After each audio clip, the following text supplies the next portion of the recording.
bayar zakat bagi yang mampu. Ora mampu nompo zakat. Kan penak toh?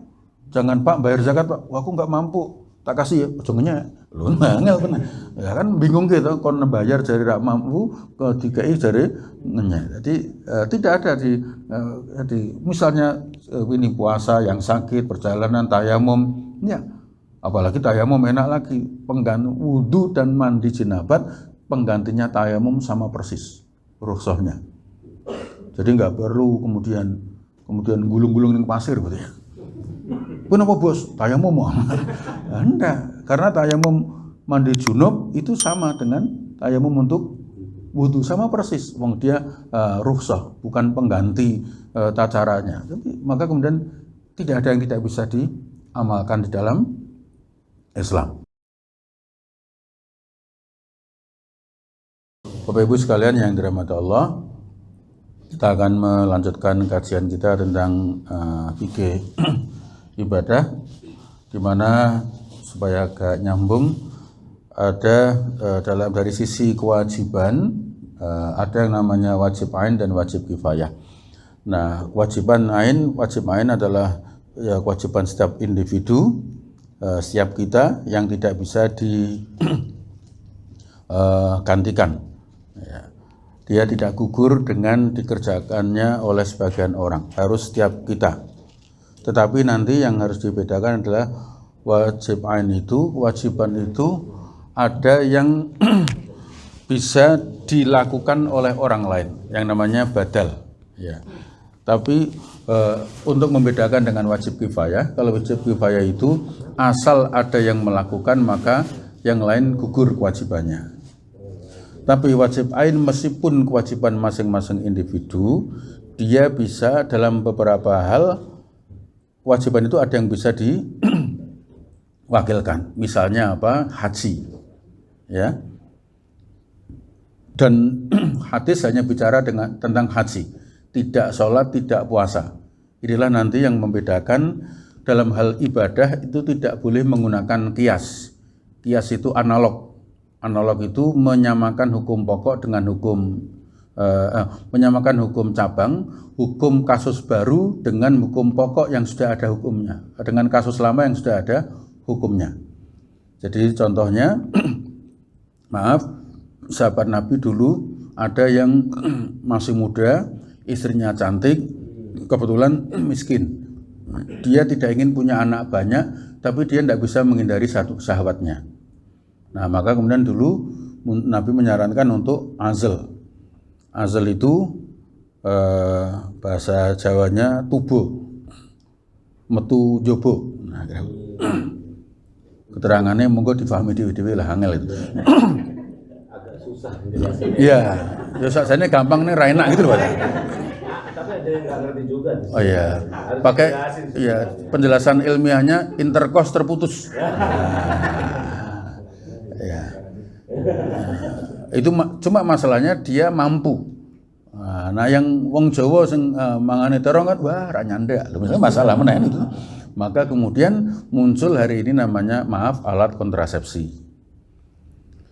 Jadi pada prinsipnya tidak mempertemukan ovum dan spermatozoa, maka kemudian kalau dulu dengan mohon maaf dikeluarkan di luar, angel banget tuh dikeluarkan di luar begitu. Ngono lah kira-kira. Kalau hari ini kemudian dihadang. Nah, gitu. Cara penghadangannya ada yang tradisional dengan mohon maaf dengan alat kontrasepsi yang dipakai laki-laki, atau kemudian yang modern meskipun di dalam tapi nggak pernah ketemu, atau ketemu sebelum ketemu dihancurkan dengan model spiral itu.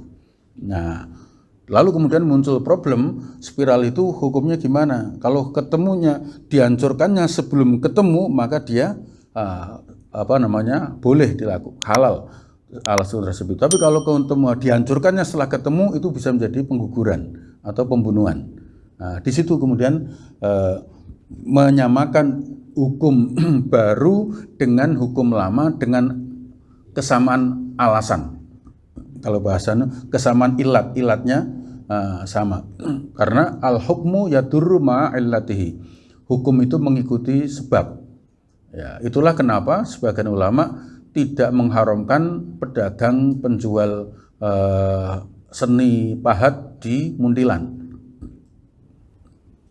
Di Muntilan kan banyak orang jualan patung-patung ya, yang dipasang di gapuro dan sebagainya. Dulu diharamkan, ilatnya, alasannya karena disembah.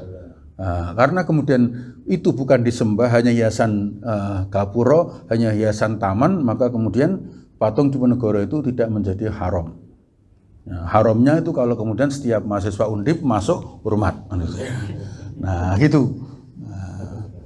Izin masuk pangeran. Nah itu ya baru kemudian menjadi haramnya di situ. Begitu. Nah, untuk ibadah ilat kias analog begini tidak diberlakukan. Contohnya haji. Sahabat Nabi bertanya, "Ya Rasul, ibu saya pengen haji tapi belum kesampaian, sudah meninggal dunia. Apakah saya boleh menggantikannya?" Maka jawabannya boleh. Bahkan Nabi bertanya, "Seandainya ibumu punya hutang, akan kamu bayar apa enggak?" "Ya, supaya bayar ya Rasul." Maka lakukanlah. Tapi tidak ada riwayat, "Ya Rasul, ibu saya dulu enggak sholat, boleh enggak saya gantikan?" Enggak ada dalil itu. Ibu saya enggak puasa, enggak ada dalil itu. Maka dia tidak berlaku kiasnya. Tidak boleh berlaku. Kalau haji boleh, berarti yang lain boleh. Tidak. Itulah bedanya nanti ibadah dengan muamalah. Di situ Bapak Ibu sekalian yang dirahmati Allah, dia wajib ain tapi dia bisa dibadalkan, digantikan. Ya, termasuk nanti pas haji melempar lontar jumroh itu juga bisa diwakilkan. Tapi kalau tidak ada yang mewakilkan, ya dia terbebani tetepan. Nah, di situ bedanya dengan wajib kifayah yang bisa diwakili, beda kan, yang diwakili dengan diwakilkan kan. Nah, kalau diwakili itu takziah, itu kan diwakili oleh tim, semua sudah hilang kewajibannya. Nah, maka kalau diwakilkan, kepala kantor harus mengirim orang, nah, kan begitu. Nah, di situ untuk kemudian menyampaikan saya diperintah Pak Kepala Kantor untuk mewakili hadir di sini. Tapi kalau rombongan itu kan mewakili seluruhnya. Nah, begitu Bapak Ibu sekalian, wajib yang harus kita lakukan. Tetapi meskipun itu sifatnya kifayah, sedapat mungkin kita bagian dari pelaku, bukan yang kemudian menikmati penggugurannya. Ya, Mas rata ya, sono sing mewakili yo, gitu ya. Bukan begitu, ya. Tapi Bismillah, aku tak mangkat. Nah, saya mewakili tidak apa-apa. Nah itu kita yang menggugurkan kewajiban, termasuk azan. Ya. Di musola ini sekali-kali barangkali nanti nggak ada yang azan, terus kepala kantor azan, gitu. Ya kan? Nah, kenapa saya harus milih contoh kepala kantor? Karena ya di situ Pak, kadang-kadang ini kan dianggap pekerjaan remeh. Masuk aku, ya. Itu sama Pak, di kampus juga begitu. Mahasiswa orang sing azan, rektor kon azan mesti mikir, masuk aku kan gitu ya. Nah, kira-kira begitu. Nah, tapi sedapat mungkin kita adalah yang melakukannya. Termasuk wajib kifayah itu anak-anak kita Bapak Ibu. Ada yang masuk stan, ada yang masuk stain, itu Pak ya. Ya kan gitu tuh Pak, jangan masuk stan semua, jangan masuk stain semua. Kalau masuk stain semua, nanti yang akuntansi dipegang oleh orang lain. Tapi kalau kemudian masuk stan semua, nanti yang stain diwakili AI, gitu loh Pak. Loh kan gitu loh Bapak Ibu ya. Sekarang ini trennya Ustadz digantikan AI ya Pak. Iya, tapi ini ada penelitian menarik. Ternyata AI itu potensial dalam tanda petik menyesatkan karena beberapa sudah menemukan itu. Karena pada dasarnya AI itu bodoh. Bergantung prompting yang kita masukkan. Nah, sepanjang kita memasukkan yang nggak benar, dia akan memberikan jawaban yang tidak benar. Akan sesuai dengan selera kita. Ya, misalnya kita memasukkan pertanyaan, mohon dijelaskan bagaimana ketika puasa kita jalan-jalan dengan pembantu, misalnya. Nah, itu nanti dia akan jawabannya macam-macam. Maka Bapak Ibu sekalian, sedapat mungkin kifayah itu kita adalah bagian yang melakukan. Mungkin ada yang juga jadi dokter, ya kalau perlu nanti anak didorong menjadi di kedokteran, lalu ngambil spesialis kebidanan, ya kan banyak toh muslimah yang semangat berislam, menjaga auratnya, nutup auratnya, begitu melahirkan dengan sukarela dibukakan kepada orang lain. Kenapa? Ya nggak ada dokter muslimnya, nggak ada dokter muslimahnya, ya akhirnya sudah laki-laki non muslim, ya, kecuali darurat. Ya kan, darurat itu Bapak Ibu nanti pas dinas di Kalimantan atau di Sulawesi atau di mana aja yang kemudian waktu istri kita ikut dan waktunya melahirkan, di sana tidak tersedia dokter muslim apalagi muslimah yang ya akhirnya sedapatnya, apalagi di tengah malam sudah buka 15. Nah, itu brojol, Pak. Itu kan kemudian harus ditangani. Nah, itu yang wajib ain dan kifayah. Ini hanya mengulangi sedikit. Lanjut. Kemudian kemarin kita sudah bahas yang muwaqqat dan ghairu muwaqqat. Ada yang ditentukan waktunya, ada yang bebas melaksanakannya. Ya, di antara muwaqqat itu sholat, puasa, haji itu wajib muwaqqat, kewajiban yang sudah ditentukan waktunya. Nah, yang ditentukan waktunya itu ada yang rutin harian seperti sholat, ada yang tahunan seperti haji. Nah itu kemudian tidak bisa digeser-geser. Ini yang sekarang sedang dirancang oleh Arab Saudi, itu kan membuat semacam apartemen di Mina agar bisa menampung 15 juta jamaah haji sekali musim. Ya, karena sekarang itu kan hanya mampu menampung 3 juta, itu pun juga dengan suasana yang agak berat. Itu pikiran Saudi. Nah, pikiran orang Indonesia itu beda. Bu haji itu diganti, dibagi-bagi tiap bulan ada itu ya. Ya. Dan yang mengusulkan kan orang Indonesia, tapi gampang sederhana. Yo usulmu bagus, coba dijalani sendiri. Yo aku. Ya, jadi usul dhewe kon nglakoni rak wani ya. Ya, karena dia ngerti ini wajib muwaqqat, kewajiban yang terikat dengan waktu, nggak bisa dilakukan sembarangan. Nah, yang ghairu muwaqqat itu kapan saja dia saya nanti kalau nggak jadi mutasi meh poso Senin Kemis misalnya. Nah, misalnya kan begitu tuh, ada kan mendengar kata mutasi kan kadang mulai greges tuh, Pak. Ya. Apa meneh krungu kowe aduh bos. Nah, kenapa lah kowe nang Jawa wis pirang tahun. Nah, wis menjang rahmat Allah Subhanahu wa taala. Loh kalau begitu kan ya meskipun dulu kita tanda tangan dengan sadar loh ya, siap ditempatkan seluruh wilayah Republik Indonesia kan, tapi kan naiso jorono ini kan begitu. Nah, kemudian alhamdulillah rasido. Nah, kemudian kita nadar meh poso. Nah, itu kapan melaksanakannya sudah bebas dilakukan. Nah, yang beda nanti adalah yang muwaqqat itu jenisnya banyak. Lanjut. Nah, supaya narik kan, lagi, supaya nyambung. Terus yang muwaqqat, terus maksudnya dilanjutkan. Terus lah ini. Ketika waktu muwaqqat itu ada, supaya nyambung nanti balik lagi enggak apa-apa. Ada yang namanya muwassa. Dibatasi waktunya, tapi waktunya lebih banyak daripada waktu yang dibutuhkan untuk mengerjakannya. Seperti sholat. Sholat itu wajib muwaqqat, kewajiban yang ditentukan waktunya, tapi dia lebih lama waktunya daripada yang dibutuhkan. Sholat duhur itu gampangannya sekarang ini jam 12 sampai jam 3 jam. Tapi yang dibutuhkan hanya 5-10 menit. Itu namanya muwassa. Sehingga Imam Malik mengingatkan, mazhab Maliki menyatakan kalau sholat itu belum boleh waktunya, belum boleh dikerjakan kalau belum masuk waktunya, maka aslinya ya kalau sudah habis ya nggak boleh juga. Supaya orang punya perhatian terhadap waktu. Jadi kewajiban waktu yang disediakan lebih luas daripada waktu yang dibutuhkan untuk mengerjakannya. Sholat Jumat itu hari Jumat waktu duhur. Kalau kemudian tidak bisa jam 12 tepat, ya jam 1. Jam 1 nggak bisa, ya jam 2. Boleh, Pak. Jadi kalau misalnya Bapak-bapak nanti ojo kaget, ono Jumatan mulainya 2:30.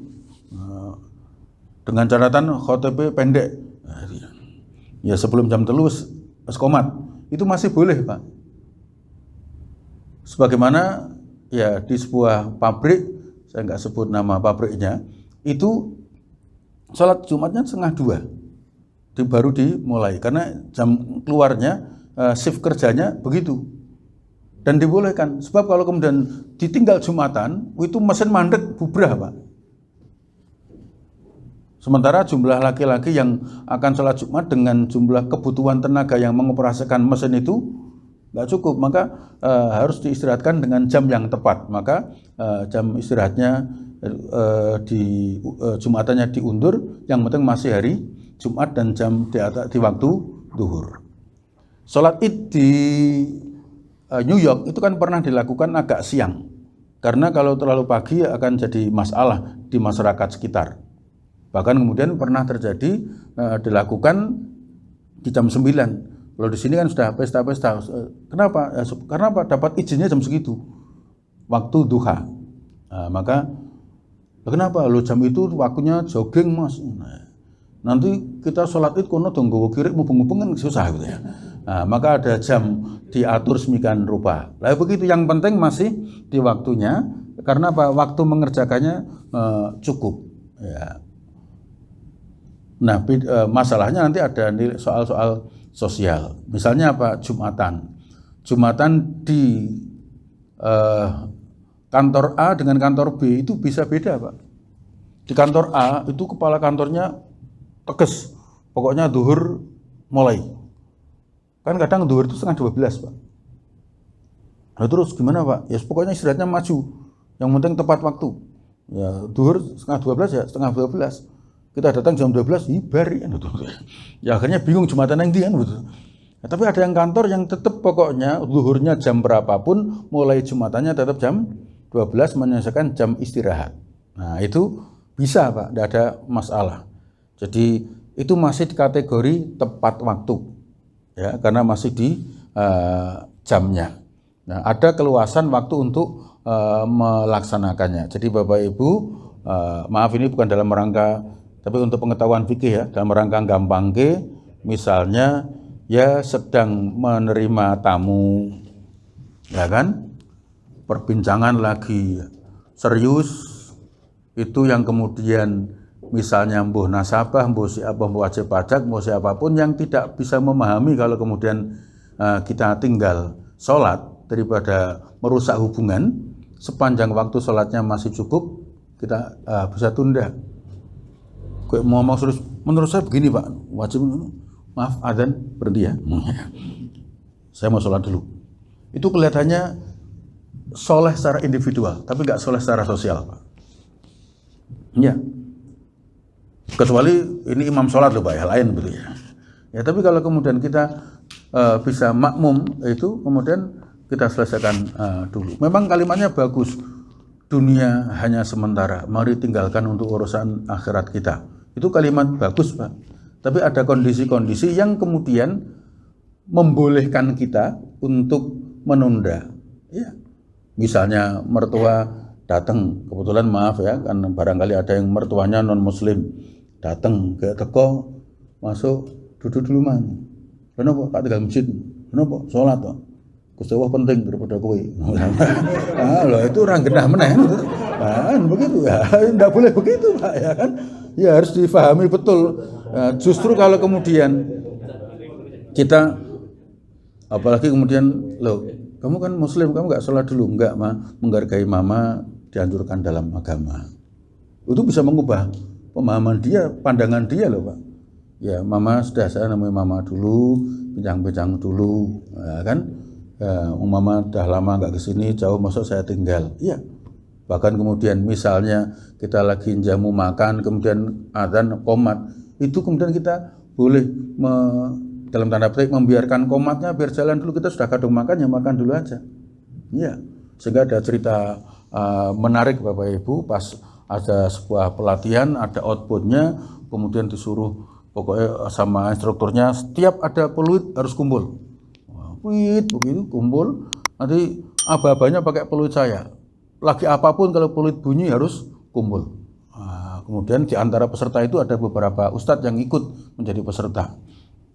Pas makan siang, habis sholat duhur makan siang, kemudian baru dapat separuh, ada peluit begitu, semua kumpul Pak.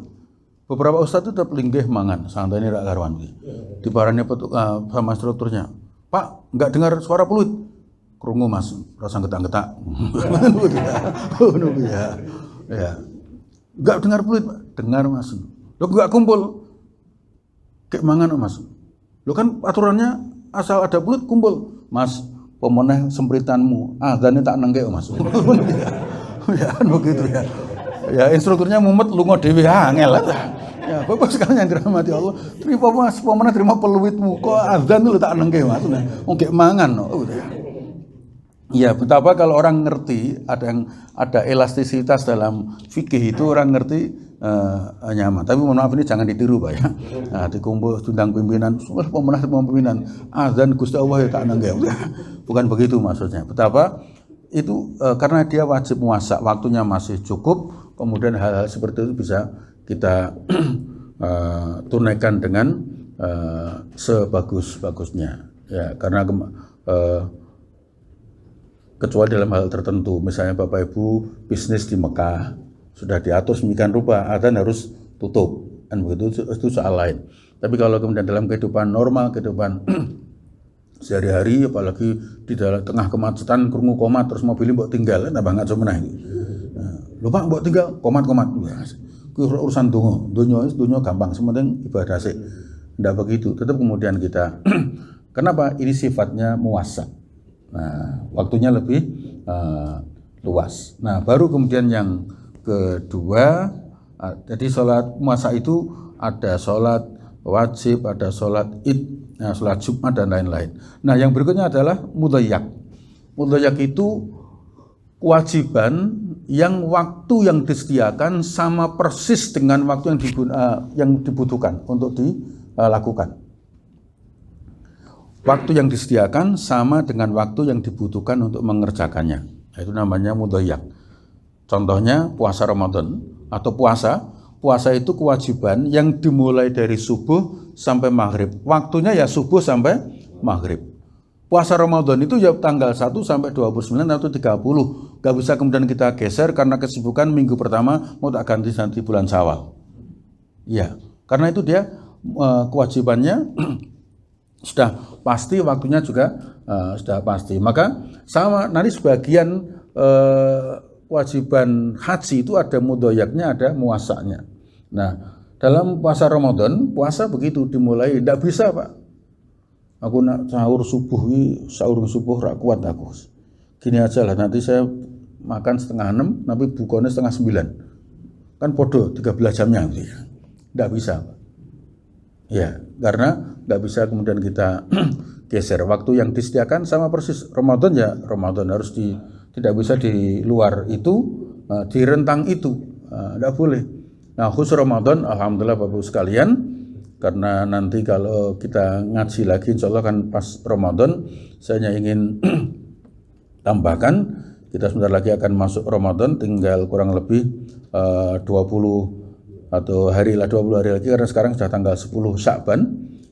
Nanti ada kemungkinan, sekali lagi ada kemungkinan awal Ramadannya enggak bareng, karena sebagian akan menggunakan KHGT, kalender Hijriah Global Tunggal. Landasan filosofisnya 1 Januari enggak pernah geser saat dunia, masa 1 Ramadan geser terus gitu. Ya, itu salah satu argumennya, sehingga punya satu kalender sama satu dunia, tanggal 1 Muharram ya satu dunia ya satu Muharram, 1 Ramadan ya satu dunia ya satu Ramadan. Itu ide yang digagas, sehingga bulan tampak di negara manapun semua harus selesai. Nah, masalahnya nanti Ramadan tahun ini bulan tampak di Antartika tapi tidak bisa dilihat di Indonesia, sehingga ada kemungkinan mungkin puasanya nggak bareng. Dan nggak perlu risau Pak. Kalau puasanya betul-betul nggak bareng malah enak, nanti di malam likuran akan tiap malam ganjil terus. Ya, kan? Ya, karena sana ganjil, sini genep, sini ganjil, sana genep kan itu. Nah, jadi nanti bisa taruh pindah-pindahan itu. Bonmu ganjil, bu genep ganjil, lah melu kowe gitu. Dan gitu aja sederhana ya.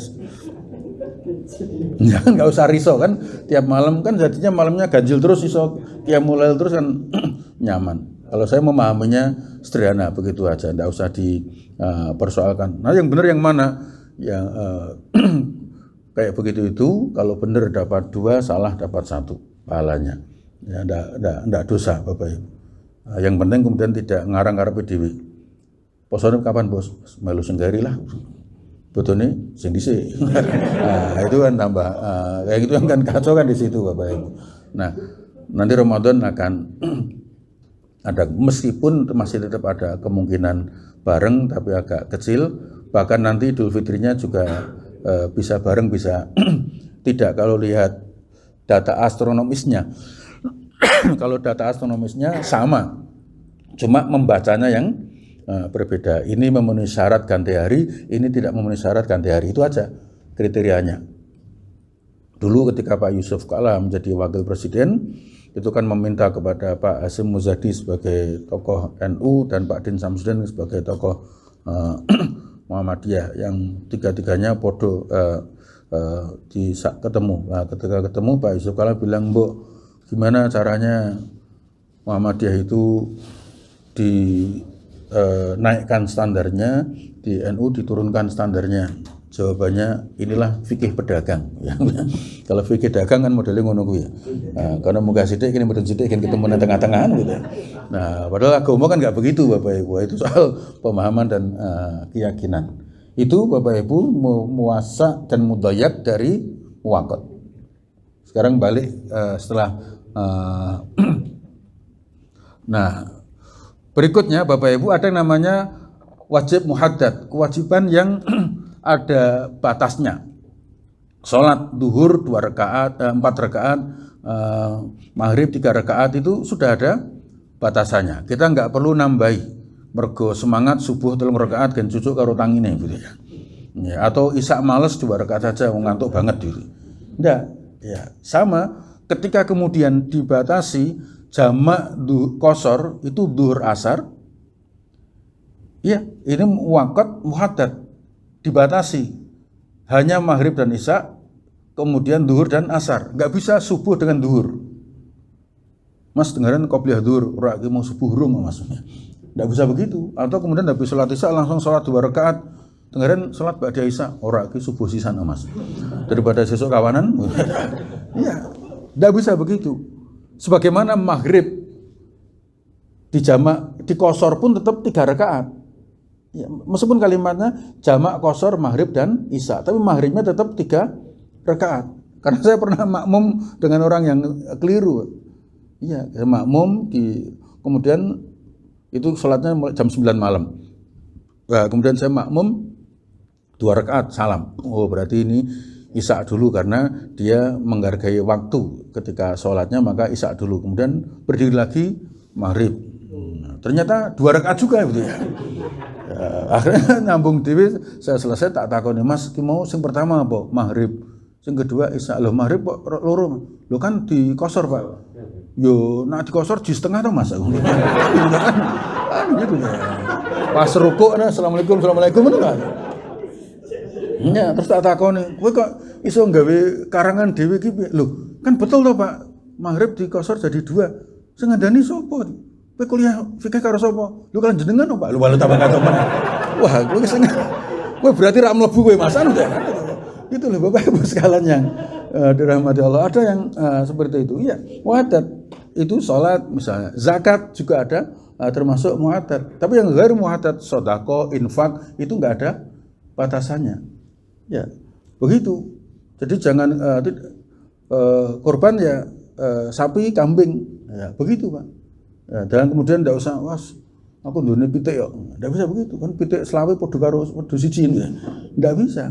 Lah nopo Pak, lah wong kampungku ra ono sing gelem wedhus kok geleme kambing kok, geleme pitik ya Pak, ya tidak bisa begitu, karena ada ukurannya, ada takarannya, bahwa kemudian Bapak Ibu akikah anak perempuan 1 kambing plus 1 sapi tidak ada masalah, karena yang diundang 2 kantor. Kantor istri dan kantor suami ngundang bareng. Hanya karena anak perempuan terus pedus siji wedok terus cempe. Oh, itu kan mesake tamune to ya. Nanti kan ketemunya sop kepala. Ya kan, karena diudek ki gambare sirahe dhewe enggak. Kan begitu loh. Bayangan sirahe sing ngudek kan begitu karena wis bening banget kan begitu. Iya. Jadi juga boleh menyediakan ayam. Loh, akikohan kok ayam? Enggak, akikohnya tetap kambing. 2 karena saya laki-laki, tapi karena saya jagani tamu-tamu saya, apalagi saya tahu Pak Kepala Kantor saya nggak suka kambing, maka saya tambahkan ayam. Itu baru boleh, Pak. Tapi jangan kemudian jangan ada kambing. Kenapa bos ora doyan? Loh, akikoh wis ora apa-apa, enggak bisa begitu. Ada aturannya, ada takarannya. Melempar jumroh ya 7, Pak. Ojo mergo wah terus gugem disualke kabeh. Lha napa setane galak-galak tak bualan sing akeh sisan. Enggak bisa, Pak.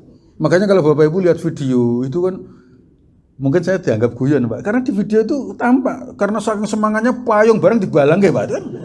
Mungkin pernah lihat videonya ya. Tole malangke ngene. Iya, sandal dilempar padahal enggak ada petunjuknya begitu. Ada batasannya, kerikil, bukan kerakal loh, Pak. Kerikil, namanya kerikil kan batu kecil. Kalau gede-gede kan ngeri tuh, Pak. Iya, memang petunjuknya begitu. Jadi jangan kemudian melewati batasannya. Tapi kalau ghairu muhaddad sudah mau yang tidak dibatasi, boleh infak, sedekah, kemudian berbuat kebaikan, ya, menghormati orang tua. Itu bentuknya sudah ada yang bawa oleh-oleh, ya kan? Ini kan nanti Ramadan atau pulang Idul Fitri. Jangan sampai orang tua kaget, ya Allah, kowe iki mulih rene nggo bojo anak telu, nggo sirup tok iki piye. Ya, tapi kan alhamdulillah orang tua enggak pernah mikir ngono kita. Ya kan bawa 1 sirup sama roti sak kaleng dibuka isine rengginang. Nah kan gitu, kalau zaman dulu kan begitu. Engko balik ning Semarang nggawa pitik, nggawa beras macam-macam. Iki ya Allah ketokanan rampok aku ya Allah. Nah, gitu loh Bapak Ibu sekalian yang dirahmati Allah. Ya, saya dulu pernah ngalami begitu masalah ya. Jadi nikmat itu. Jadi kalau sampai rumah habis Idul Fitri itu kebetulan dulu rumah di Ngalian itu kan tidak ada garasi, garasinya di luar itu buka bagasi itu tuh bengok-bengok tonggo-tonggo berarti ya kan mangkat gak suruh mulai gak beras kan berarti banget itu. Nah, Bapak Ibu sekalian yang dirahmati Allah, yang ghairu muhaddad tidak ada batasan itu kita bebas melakukannya. Jilbab yang penting nutup aurat, titik batasannya. Selebihnya mau pasmina, mau pas-pasan, mau paris, mau apa saja silakan. Mau yang dimubung-mubung ke lho, ibu pun ada yang mubung oleh nganggo kan 1 meter punjul, mau 5 meter macam-macam. Yang penting kemudian nutup aurat. Selesai, Pak. Pakaian juga begitu, Pak. Prinsipnya nutup aurat. Mau batik, mau koko, mau apa, monggo, Pak. Iya. Jangan kemudian harus begini, enggak. Karena kalau kita membatasi diri itu nanti jadi repot. Tapi karena sudah menjadi budaya ya enggak masalah. Sebentar lagi kan toko busana muslim kan ramai. Coba istilah busana muslim kan sebenarnya dalam tanda petik menyesatkan loh, Pak. Itu busana muslim, itu berarti busana kafir. Kan dikotomi enggak benar aslinya, Pak ya. Karena semua busana itu ya bisa dipakai oleh muslim sepanjang nutup aurat. Ya, apalagi kemudian busana muslim itu konotasi kita selalu kan koko, ya kan? Kalau yang agak bagus yang model kayak jas mirip bajunya Jet Li. Dan betul, Pak. Ketika ada kesempatan belajar ke sana, saya maaf ya, di Beijing itu ada toko ya bentuknya kene ngertine koko, Pak. Wah seneng wah koko. Jebule ya pakaian orang Cina begitu semua. Pas di tuku jebule gambare Nogo buat ini wah laras tunggu Jumatan ya gitu ya. Nah, begitu hanya ya dipakai begitu Bapak Ibu. Agak panjang itu ternyata mirip pakaiannya, mohon maaf ya, kuli panggul Yordan. Ya, terus yang muslim yang mana? Ya yang nutup aurat itu. Selesai. Nanti kan kalau Ramadan jubah barang kan laris Bapak Ibu. Tidak apa-apa kalau mau pakai jubah boleh aja, tapi jangan berpretensi bahwa ini sunnah Rasul. Bab orang Arab jubahan semua. Jadi nanti umroh naik taksi, kemudian sopirnya pakai jubah, pakai kafiyah, udeng-udeng, ngomongnya Arab kabeh. Ya Allah, kiai ngompreng ya Allah. Itu bukan kiai ngompreng Bapak Ibu ya. Ya memang orang Arab ngono kabeh Bapak Ibu ya. Ya, apalagi kemudian nyetel radio Arab kabeh Allah sebelum nyal ke bal-balan itu. Ya, kan gitu. Ya, gitu loh Bapak Ibu harus tahu. Sok-sok nonton atau minimal muter rekaman Piala Dunia Qatar enggak? Ya kan? Itu kan apa? Reporternya kan begitu. Allah Allah Allah Allah kan begitu bacanya. Itu ora wiridan pakai bengak-bengok bacanya. Itu loh Bapak Ibu yang dirahmati Allah. Allah Allah kan begitu. Ya karena itu budaya yang biasa mereka ucapkan. Nah, kalau memahami begitu enak Pak. Nanti yang ghair muhaddad jangan dimuhaddatkan.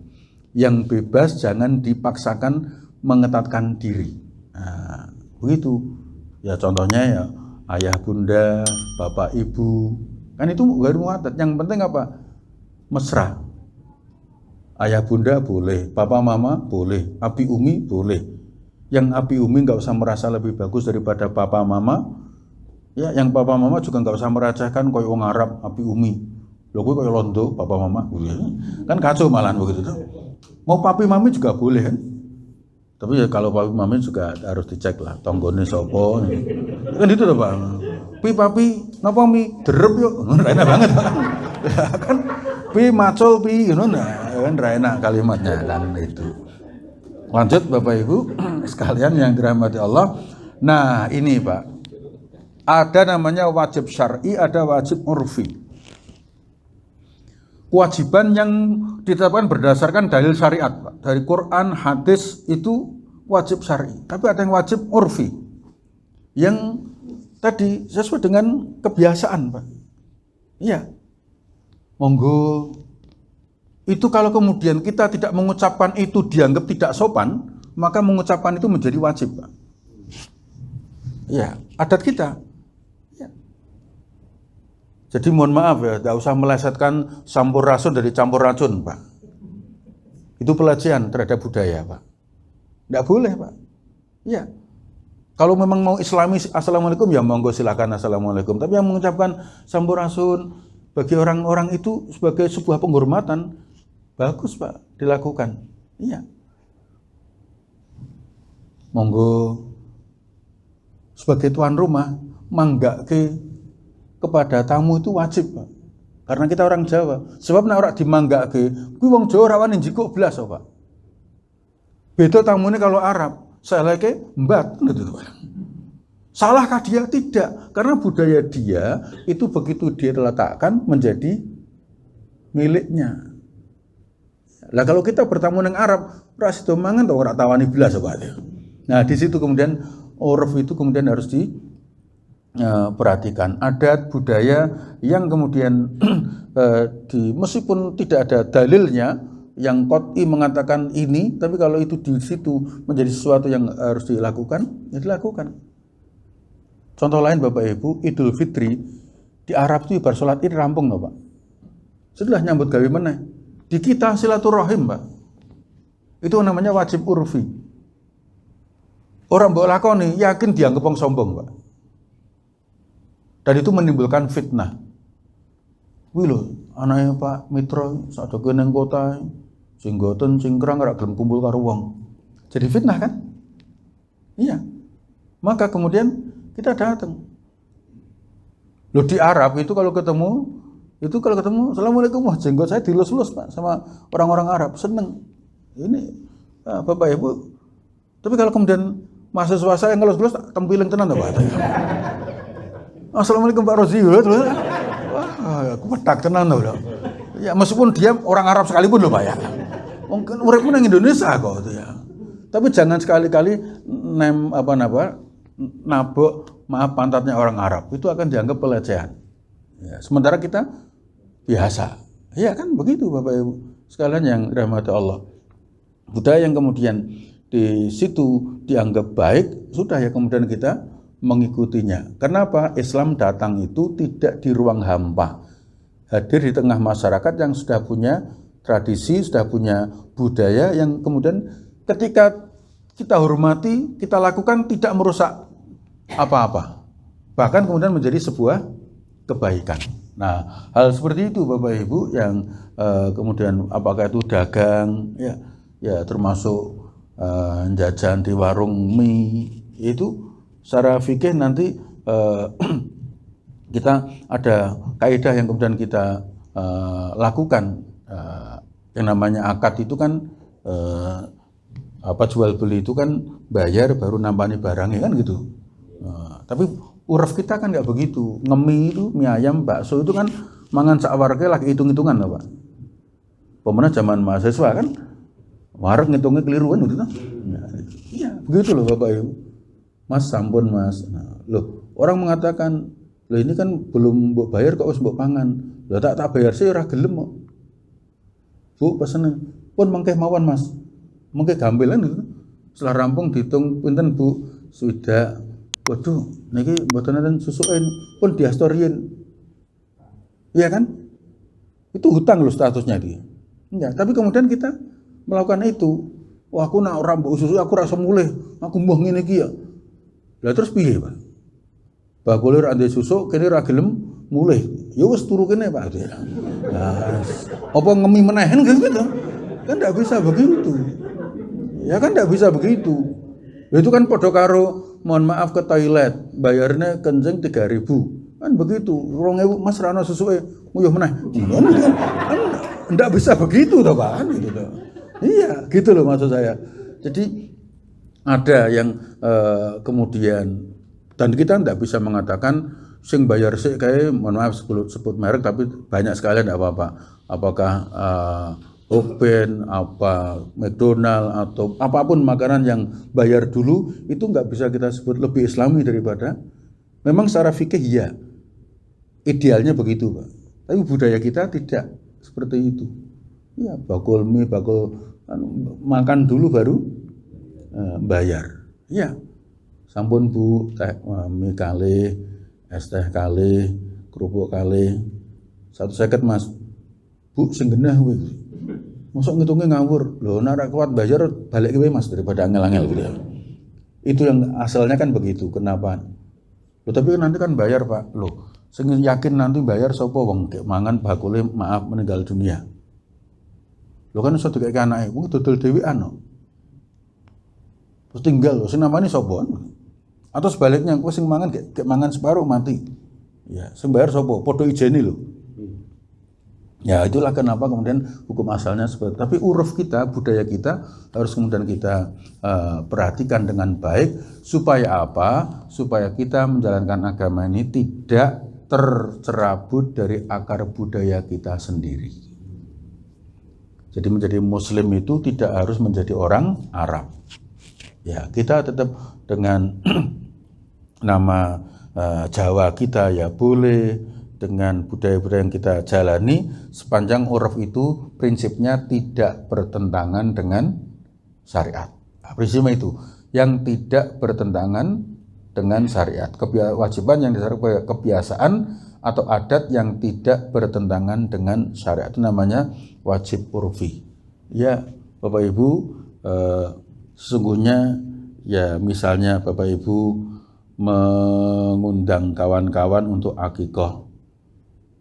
Di masyarakat kalau orang Arab kan makan rampung, tapi di desa kan tidak bisa, tetap harus nggawani, ya kan? Sebab kalau nggak nggawani itu jadi cerita sak desa Pak. Ya, kita sugih peliti ra karuan. Syukuran haji, makanya di desa itu biaya hajinya selawe yuto, syukurannya 50 yuto kan gitu. Iya, karena berangkat ya beleh sapi, datang ya beleh sapi. Makanya orang desa dulu. Tapi kalau itu nggak dilakukan, jadi omongan. Apa meneh engko ceritane muni, wah pelit ning kono rekoso. Tambah ngeri meneh kan. Iya, apalagi ana cerita tanggane, wah kan ning kono begitu. Uruf itu sepanjang tidak bertentangan dengan syariat itu sebaiknya kemudian dijalani. Ya, urufnya apa? Hari di kantornya ada uruf yang harus dipakai enggak? Seragam hari Senin apa, Selasa ada? Ya, itu nggak usah dibantah Pak. Dalil apa? Rasa ngono Pak ya. Ya, kita pakai. Kalau hari ini harus pakai seragam itu budaya yang kemudian perjanjian yang harus kita sepakati. Ya, diikuti aja Pak. Nggak usah kemudian boleh dalile apa? Nah, kalau dipaksa dalile ketemu ati Allah wa ati Rasul wa ulil amri minkum. Taat pada aturan, pada perjanjian yang kita sepakati bahwa kita ASN pegawai negeri sepakatnya begini, yaitu kemudian kita ikuti. Ya. Contoh lain nanti mohon maaf ya, tentara yang harus rambutnya pendek. Itu enggak sunnah Rasul itu. Kan ngaco banget tuh Pak ya.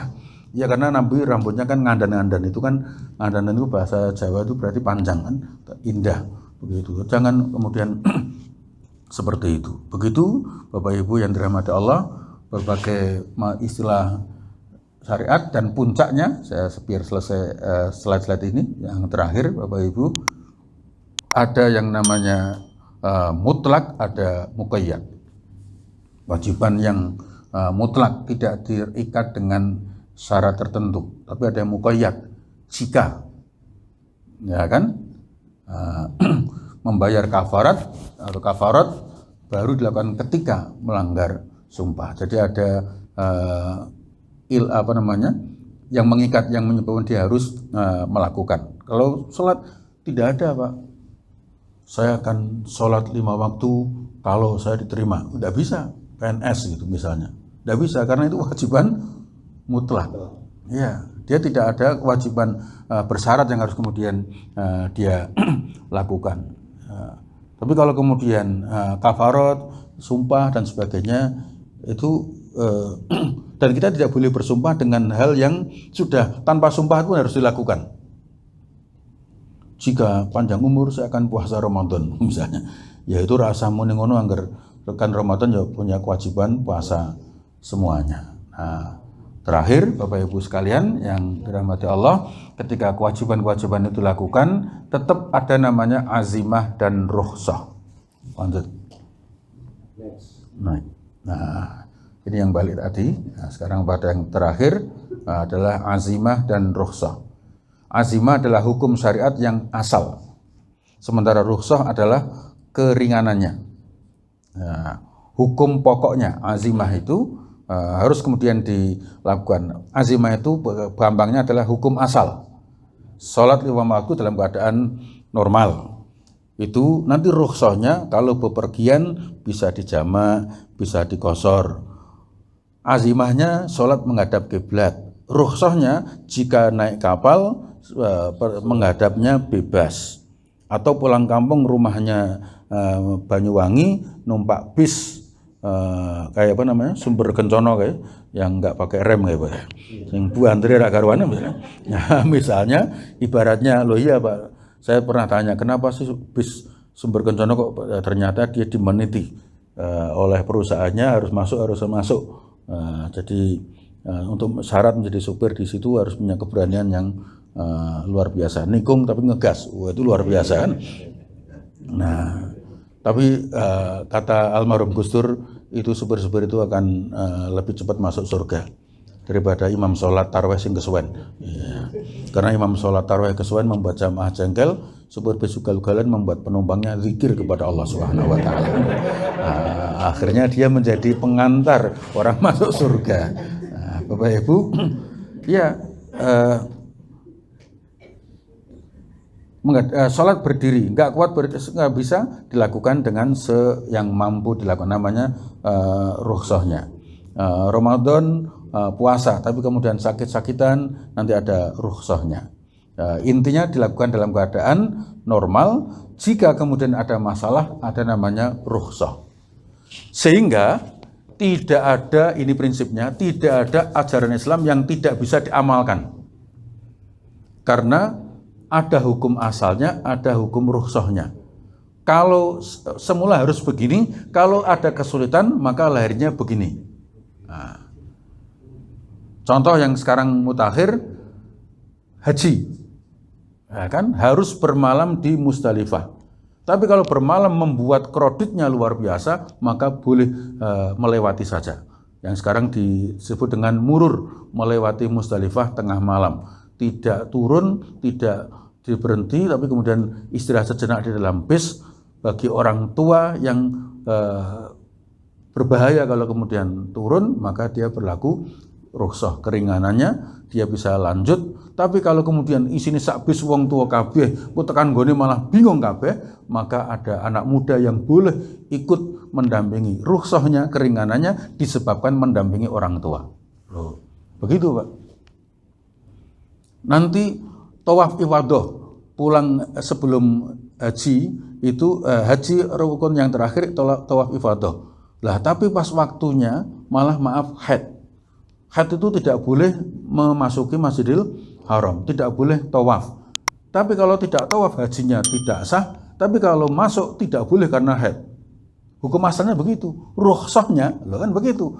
Tunggu sampai hari-hari terakhir, nunggu kira-kira berhenti apa enggak. Kalau enggak berhenti juga, maka kemudian dua ulama berpandangan berbeda. Yang satu ya gugur kewajibannya karena haidnya, tapi yang satu terus dilakukan dengan cara mohon maaf mandi besar, lalu kemudian tutup peluang, yang penting tidak sampai terjadi kebocoran. Ya, mau dilakban, mau dipakai aquaproof, apa sih silakan saja. Yang penting kemudian tidak menetes. Nah, kira-kira begitu Pak. Selalu ada rukhsahnya Pak. Ya, begitu Bapak Ibu. Dia, kalau hukum wajibnya tawaf itu mencium hajar aswad, tidak bisa isyarat. Selesai Pak. Sudah, jadi selalu ada rukhsah. Tidak ada yang tidak bisa diamalkan. Iya. Bapak Ibu, apa sudah dicari? Bayar zakat bagi yang mampu. Ora mampu nompo zakat. Kan penak toh? Jangan Pak bayar zakat Pak, wah, aku nggak mampu, tak kasih ya, ojo ngenyek. Lho ngel bener. Ya kan bingung gitu kon bayar jari rak mampu ke dikai jari ngenyek. Jadi tidak ada di misalnya ini puasa yang sakit, perjalanan tayamum, ya. Apalagi tayamum enak lagi, pengganti wudu dan mandi jenabat, penggantinya tayamum sama persis rukhsahnya. Jadi nggak perlu kemudian gulung-gulung di pasir gitu ya. Kenapa bos? Tayamum? Enggak, karena tayamum mandi junub itu sama dengan tayamum untuk wudu, sama persis. Wong dia rukhsah, bukan pengganti caranya. Maka kemudian tidak ada yang tidak bisa diamalkan di dalam Islam. Babi haram, hukum asalnya. Tapi ra ono kuwi onone kuwi tok. Nek ora kuwi mati, mangan. Ya kan? Dasarnya apa? Famanit turra ghaira baghin wala adin fala itsma alaih. Sementing tidak berlebihan dan tidak nambah-nambah. Ya kan? Mas ini tidak ada, nanti mati. Ya adanya ini dimakan. Tapi jangan ini anak bos. Nah, ya. Sesuk ngomong ra ono ya. Gini gimana ya? Itu yang tidak boleh kan itu, Pak. Iya, sama Bapak Ibu nanti pekerjaan apapun ada azimah, ada rukhsah. Dengan memahami ini Bapak Ibu, insya Allah agama menjadi mudah untuk diamalkan. Saya kira ini Bapak Ibu, mudah-mudahan bermanfaat. Terima kasih, mohon maaf. Assalamualaikum warahmatullahi wabarakatuh.